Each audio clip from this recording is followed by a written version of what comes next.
You are 19 years old, and the African sun has already burned the back of your neck raw by the time the sky changes colour. It is January 1879. Your name is William Ashford, a private in the 24th Regiment of Foot, and 3 months ago you were a farmhand in Shropshire who had never seen anything larger than a market crowd. Now you stand on open veld grass beneath a sky so wide it makes England feel like a memory someone else had. Your rifle, a Martini Henry, feels heavier here than it did on the ship. The camp at Isandlwana spreads behind you, white tents in orderly rows, wagons, oxen, the ordinary business of an army that believes it has already won a war it has barely started. Your sergeant, a broad-shouldered man named Cole, has fought in 3 campaigns and speaks about Zulu warriors the way other men speak about weather. Inevitable, dangerous, but manageable if you keep your head. You do not entirely believe him. Something about this land refuses to feel manageable. The endless grass, the strange stillness of the hills, the way local guides go quiet whenever anyone mentions the name Setchwayo. This morning, a reconnaissance party rode out before dawn, and you watched them disappear into heat shimmer without a second thought. Now, hours later, a rider is galloping back toward camp so fast that his horse looks near collapse. You feel it before you understand it, the particular stillness that settles over men right before something changes everything. Cole straightens beside you, hand tightening on his own rifle. The rider's mouth is already moving before he reaches the tents, and whatever word he is shouting, carried on wind and dust, is not one you want to hear. Impai, the rider shouts, and even you, 3 months into this country, know enough to feel your stomach drop. A Zulu army. Not a raiding party, not scouts, an army. Cole's face does not change, but his knuckles whiten around his rifle stock. Officers begin shouting orders, and the camp that felt orderly a moment ago dissolves into controlled chaos. Men grabbing ammunition boxes, forming lines, dragging cannon into position across the rocky ground beneath the mountain's shadow. You are given your place in the firing line, shoulder to shoulder with men whose names you barely know, facing open grassland that stretches toward low hills in the distance. For a long moment, nothing happens. The silence stretches so tight it feels like it might tear. Then the hills themselves seem to move. At first, you think it's a trick of heat and distance, until you realize the darkening mass spreading across the grass is not shadow, it is men, thousands of them, shields raised, moving in a formation that seems to breathe as one single organism. Cole exhales beside you, low and controlled. Buffalo horns, he says, more to himself than to you. They'll try to wrap around us. You do not fully understand what that means yet. You will, within the hour, understand it completely. The Zulu regiments advance at a pace that seems almost unhurried, disciplined, terrifyingly calm, singing low as they come, a sound that rolls across the veld like something the earth itself is producing. Your hands shake around your rifle. Cole's voice cuts through your fear, sharp and certain. Wait for the order. Do not fire early. You nod, though your mouth has gone completely dry, and somewhere behind your ribs, a boy from Shropshire quietly begins praying for the first time since his mother died. The order to fire comes, and the line erupts in a single deafening volley that rolls across the veld like thunder given shape. For a moment, the advancing mass staggers, gaps opening where men fall, but the formation does not break. It simply flows around its own dead the way water flows around stones, closing again, still advancing, still singing. You reload with hands that no longer feel entirely yours, the drill from training taking over where thought has abandoned you. Fire, reload, fire, reload. The distance closes faster than it should, faster than anyone expected. Cole shouts something about ammunition, about the boxes not being close enough, about runners who should have arrived by now and have not. You do not have time to understand the full shape of the problem, only that the rhythm of firing around you begins to falter, rifles clicking empty and staying empty a beat too long. A soldier 2 men down from you turns, panic breaking across his face, mouthing the word empty like it is the worst word in the English language. Somewhere to your left, the line begins to bend, not break, but bend, the way a fence bends before it finally gives way to a flood. Cole grips your shoulder hard enough to hurt. Steady, he says, though his own voice has lost the calm it carried an hour ago. You fire again, and the Zulu warriors are close enough now that you can see individual faces beneath the shields, young men, older men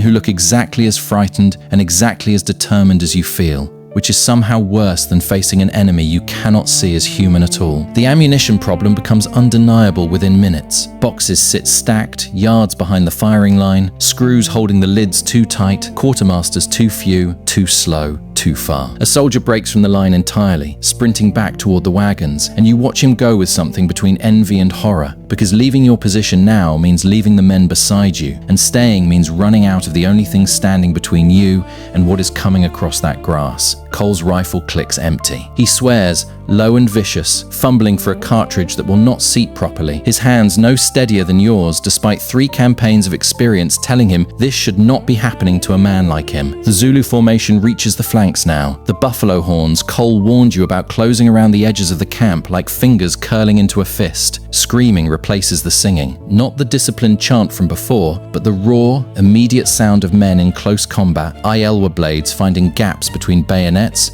red coats falling in numbers that no longer register as individual losses, but as something closer to a tide going out. You fire your last clean shot and reach for another cartridge that is not there. For one suspended second, the entire war narrows down to your empty hands, your empty rifle, and the sound of feet moving faster than feet should move, closing the last 30 yards between you and men who have already decided, with total conviction, that this ground belongs to them and not to you. You fix your bayonet because it is the only decision left that still makes sense, cold steel replacing the comfort of powder and lead. Beside you, a young private named Tommy Hale, barely 17 despite what his enlistment papers claim, presses his back against yours without either of you deciding to do it, some older instinct choosing the position for you both. Tommy has spent the voyage from England describing his mother's bakery in Portsmouth, the smell of bread at dawn, a girl named Alice who promised to wait for him. None of that exists here anymore, only grass, dust, and the closing distance of men who move like they have already won. The camp collapses into fragments, small pockets of soldiers fighting back to back,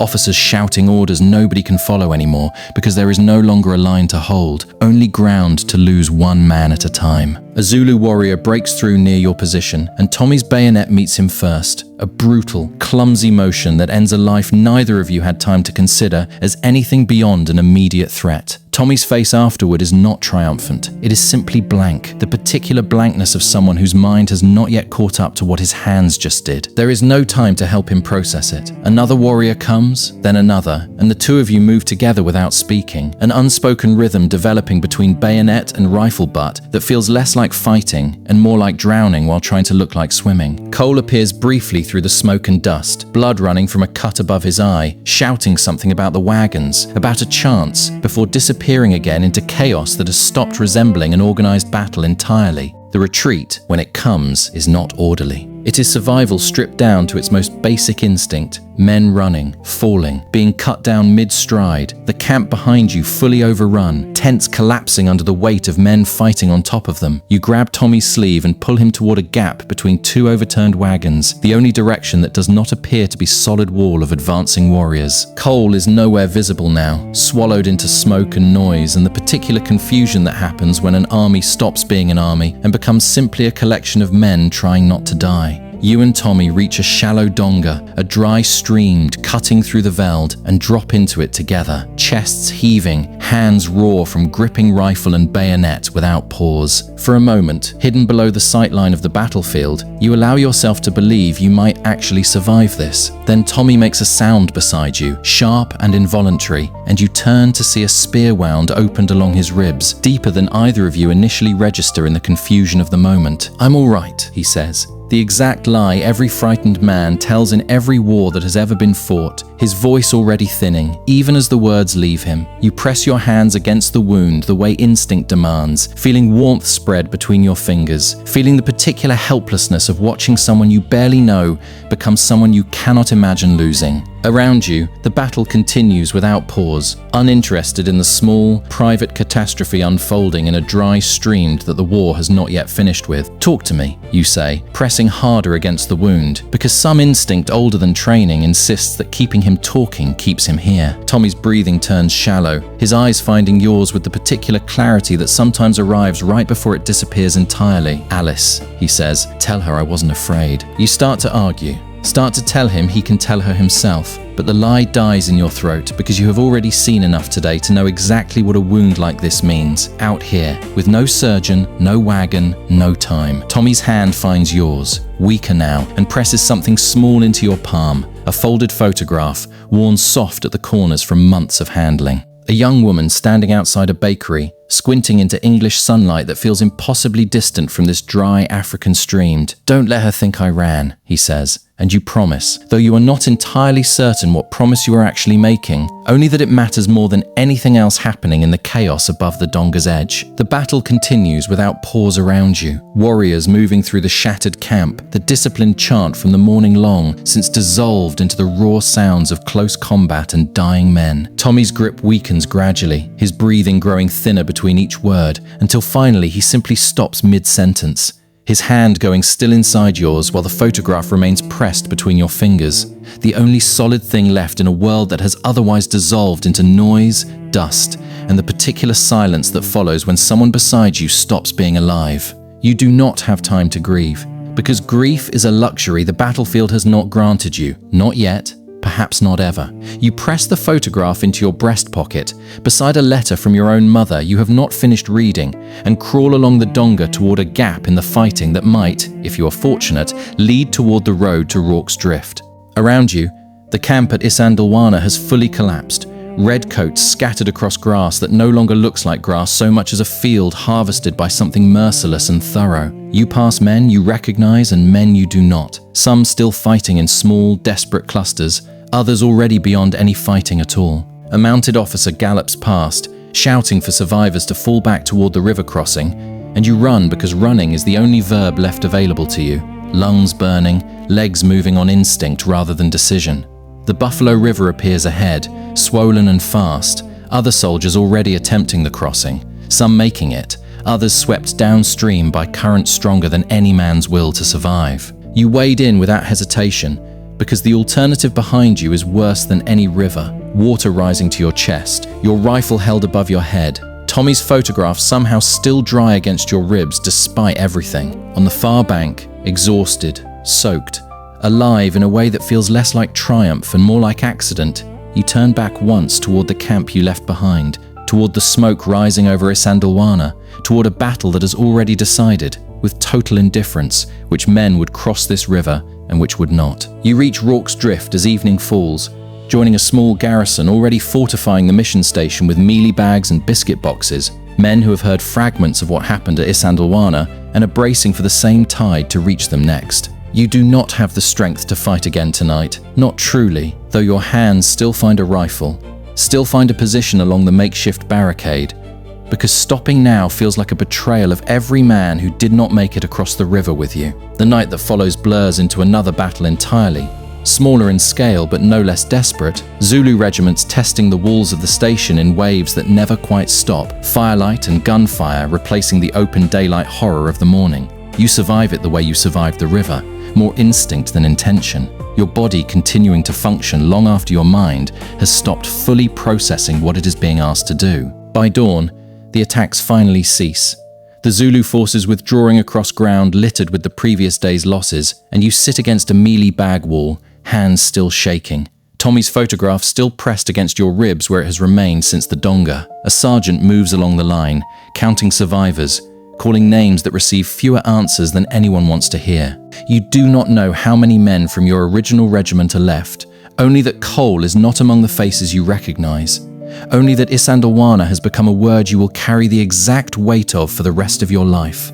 Whether or not you ever find the language to explain it to anyone who was not standing in that firing line beside you. Years later, you are standing in a small shop in Shropshire that smells nothing like dust or gun smoke, selling tools to farmers who have never heard the word Isandlwana and never will. Your hands, steady now, still remember the exact weight of an empty rifle, the exact texture of a photograph worn soft at its corners. You found Alice eventually, years after returning home, and told her exactly what you promised Tommy you would tell her, that he was not afraid, that his last thought was of her standing outside a bakery in morning sunlight. You did not tell her about the Donga or the sound his voice made when it finally stopped, because some truths are not hers to carry, only yours. The photograph still sits in a drawer in your desk, edges softer now than the day Tommy pressed it into your palm, a reminder of a debt you have spent decades quietly repaying through nothing more than remembering correctly. Your children know you served in Africa. They do not know the full shape of what that service cost, the names of men who did not cross the river, the particular silence of a battlefield the morning after everything ends. Some nights, you still hear the singing, low and disciplined, rolling across grass that stretched wider than any sky you had known before that January, you do not call it haunting. You call it remembering, because forgetting feels like the one betrayal you refuse to commit, the one debt you refuse to leave unpaid. The war took Tommy and Cole and a version of yourself that existed only briefly, before Isandlwana taught you exactly what survival actually costs, and exactly how long a man can carry that cost quietly and still call it living.